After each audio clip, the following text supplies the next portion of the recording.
Hello everyone, welcome back to our channel. हामीले previous भिडियोमा स्ट्रक्चरको concepts clear गरिसक्यौं। हामी structure किन युज गरिन्छ सी प्रोग्रामिङमा, स्ट्रक्चर चाहिँ हाम्रो एरे भन्दा के कुराले फरक छ, यसको चाहिँ मेन पर्पज के हो भन्ने कुरा हामीले बुझिसक्यौं। एज एरेले चाहिँ होमोजेनियस डाटा टाइपहरुलाई स्टोर गर्न सक्थ्यो भने स्ट्रक्चरले हेटेरोजेनस डाटा टाइपहरुलाई चाहिँ एउटै सिंगल नेम भित्र स्टोर गर्न सक्छ।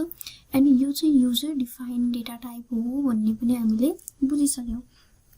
देन हाम्रो नेक्स्ट टपिक छ declaration and initialization of structure. अब डिक्लेरेसन चाहिँ हामी कसरी गरिन्छ त स्ट्रक्चर भन्ने कुरा हेरौं। फर्स्टमा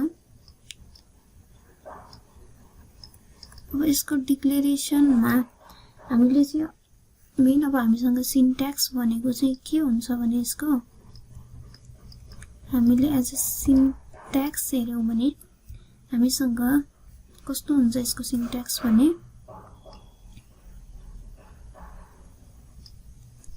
हामी स्ट्रक्ट कीवर्ड युज गरिन्छ।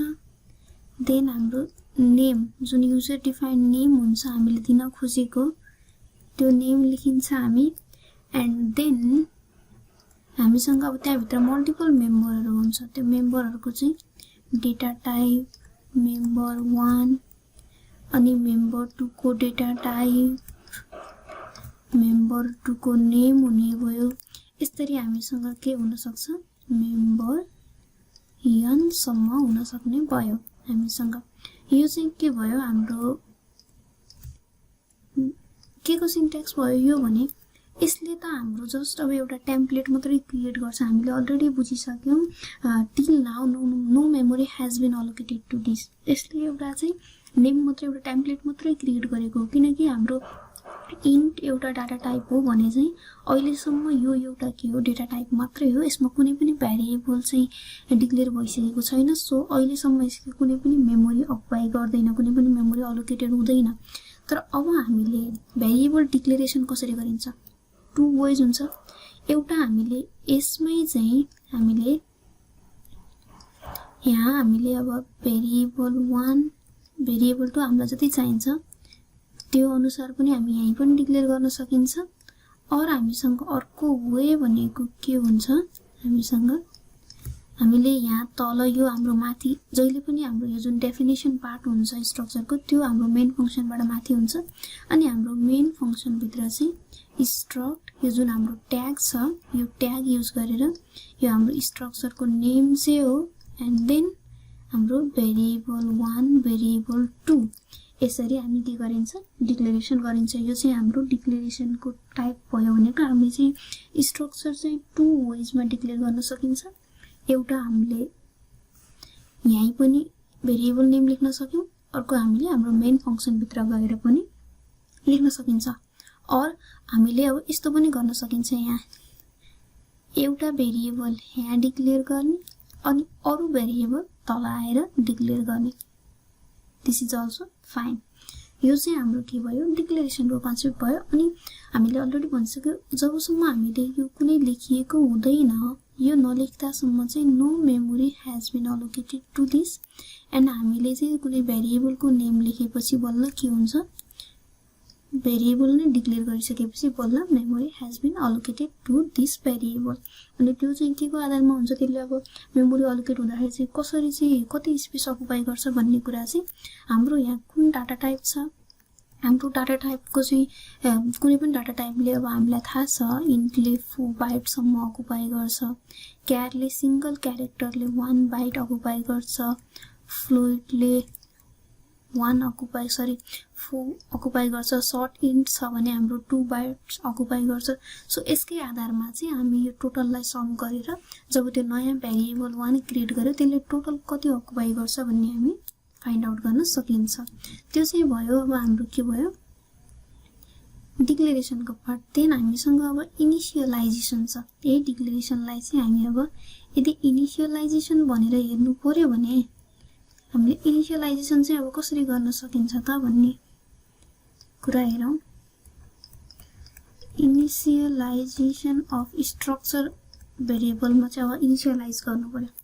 इनिशियलाइज अब कसरी गर्न सकिन्छ इनिशियलाइजको लागि पनि हामीसँग मल्टिपल वेजहरु हुन्छ। एउटा चाहिँ हामीले यही हाम्रो भेरिएबल 1 भनेर यो हाम्रो मेम्बर त्यो भित्रको डाटाहरु जे छ हामीले यही इनिशियलाइज गर्न सकिन्छ। अर्को वे भनेको हामीले अब यहाँ इनिशियलाइज नगरिकन अगाडि भने चाहिँ गरेर जुन हाम्रो तल हामीले जब भेरिएबल डिक्लेयर गरिन्छ स्ट्रक्ट हाम्रो स्ट्रक्चरको नेम के छ हामीले डिफाइन गरेको ट्याग जे छ देन हाम्रो भेरिएबलको नेम एन्ड देन हामीले यहाँ आएर पनि भ्यालु इनिशियलाइज गर्न सकिन्छ।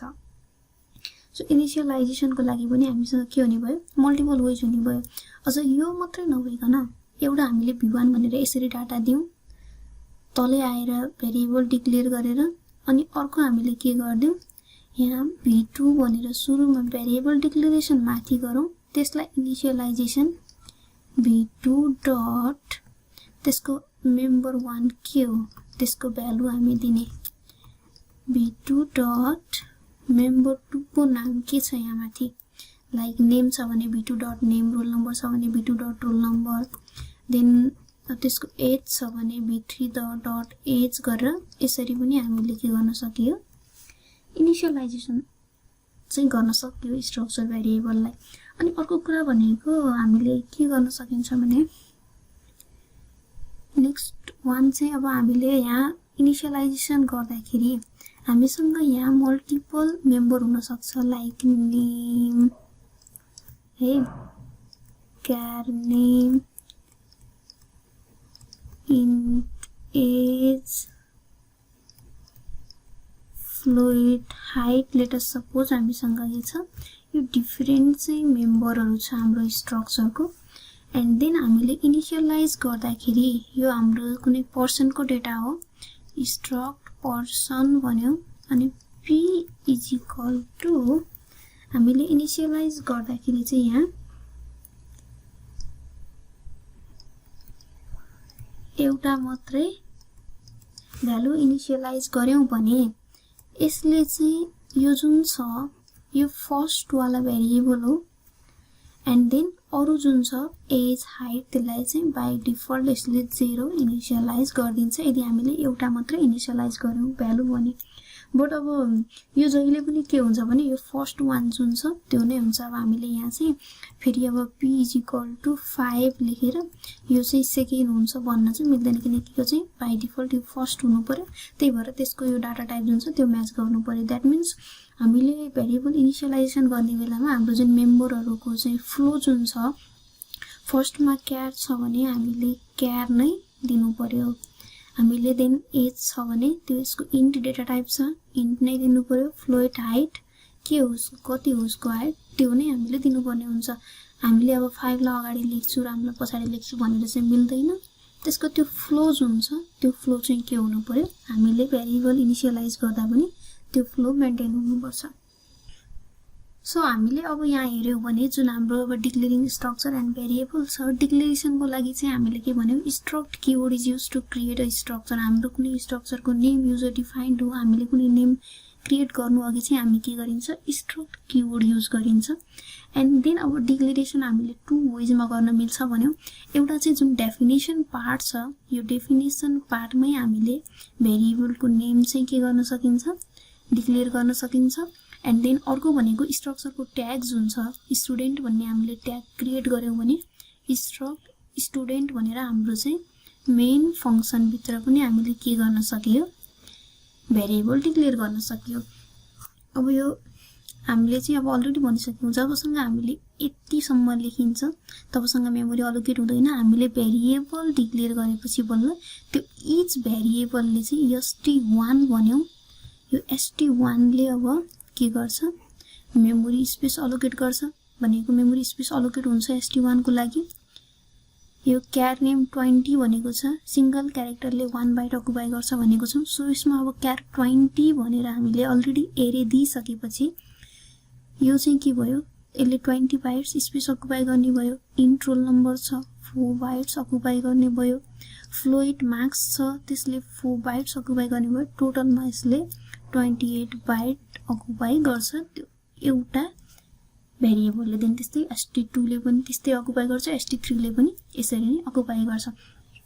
अब हामीले यसरी हेर्ने हो भने त अब अहिले पो हामीसँग 1 2 3 वटा स्टुडेन्टको डाटा भनेर हामीले भेरिएबल डिक्लेयर गरेको छौं, तर हामीसँग त यस्तो त अब हन्ड्रेड्स अफ थाउजन्ड्स अफ हुन सक्छ नि त। त्यो केसमा फेरि हामी के गरिन्छ, एरे अफ स्ट्रक्चर युज गरिन्छ, जुन हामी हाम्रो नेक्स्ट टपिकमा चाहिँ हेर्छौं, हाम्रो नेक्स्ट भिडियोजहरुमा आउँछ। अर्को वे भनेको स्ट्रक्चरको ट्याग युज गरेर पनि हामीले मेन फंक्सनमा चाहिँ भेरिएबल डिक्लेयर गर्न सकिन्छ भन्यौ। एन्ड देन इनिशियलाइजेसनको कुरा छ। इनिशियलाइजेसनमा पनि हामीले एउटा कुरा हामीले अलरेडी हाम्रो प्रिभियस भिडियोमा भनिसकेको छौं, हामीले कहिल्यै पनि यहाँ भित्र चाहिँ भ्यालु इनिशियलाइज गर्न मिल्दैन, किनकि यो जस्ट एउटा टेम्प्लेट मात्रै हो, जस्ट यसले एउटा भेरिएबल मात्रै क्रिएट गर्ने हो, सरी डाटा टाइप मात्रै क्रिएट गर्ने हो, र त्यो डाटा टाइपको चाहिँ क्यारेक्टर्स चाहिँ के छ त त्यो भित्रको मेम्बरहरुको भन्ने मात्रै क्रिएट गर्ने हो। हाम्रो इन्ट मात्र भने जस्तै यो एउटा फन्डामेन्टल प्रिमिटिभ डेटा टाइप हो, त्यस्तै यो स्टुडेन्ट अब स्ट्रक्ट स्टुडेन्ट के भयो, एउटा युजर डिफाइन्ड डेटा टाइप मात्रै हो। त्यही भएर यसमा इनिशियलाइज गर्न चाहिँ के हुन्छ, त्यो एरर हुन्छ। अब हामीले यहाँ आएर बल्ल त्यो भेरिएबल डिक्लेयर गरेपछि अब त्यसलाई इनिशियलाइज गर्ने पनि मल्टिपल वेज छन्। फर्स्टमा हामीले अब माथि भेरिएबल डिक्लेयर हाम्रो डेफिनेसन पार्टमा भेरिएबल डिक्लेयर गरेर st1.name st1.roll number st1.marks वेमा फर्स्ट वे भयो। सेकेन्ड वे भनेको अब हामीले एउटा भेरिएबल माथि डिक्लेयर गरेको छ, अर्को भेरिएबल तल डिक्लेयर गरेर त्यसलाई इनिशियलाइज गर्न नि मिल्यो, अथवा हामीले अब यो भेरिएबललाई यही माथि नै इनिशियलाइज गर्नु पनि मिल्यो। अब यहाँ यो इनिशियलाइज नगरेको, यो डिक्लेयर नगरिकन तल मात्रै अब st100 गर्न नि पाए भनेको माथि पनि भेरिएबल डिक्लेयर गर्ने, तल पनि डिक्लेयर गर्न पाइन्छ। हामीले माथि चाहिँ अब 1 2 सम्म डिक्लेयर गरेको छ, अब 1 2 3 डिक्लेयर गरेको छ, फेरि तल आएर हाम्रो मेन फंक्सनमा स्ट्रक्ट स्टुडेन्ट st4 भनेर हामीले डिक्लेयर गर्न पाइन्छ। अनि अर्को कुरा भनेको जब हामीले चाहिँ यसरी डिक्लेयर गर्दाखेरि सुरुको मात्रै भ्यालु दियौं भने यो पछाडीको जुन भ्यालुहरु छ त्यो चाहिँ बाइ डिफल्ट 0 इनिशियलाइज हुन्छ। सो ए भयो हाम्रो चाहिँ declaration and initialization of structure भन्ने। हामीले अहिले यसको कन्सेप्ट मात्र हेर्दैछौं, हामीले अब नेक्स्ट भिडियोमा साइज अफ स्ट्रक्चर हाम्रो जुन हामीले अलरेडी पनि भन्यौ। एन्ड देन अर्को कुरा छ भनेको एसेसिङ स्ट्रक्चर भेरिएबल, जुन स्ट्रक्चरको भेरिएबल हामीले क्रिएट गर्यौं त्यसलाई कसरी एक्सेस गर्ने त, कसरी प्रिन्ट गर्ने त भन्ने कुरा हेर्छौं। देन हामीले एक्जाम्पल पनि प्रोग्राम पनि गर्न स्टार्ट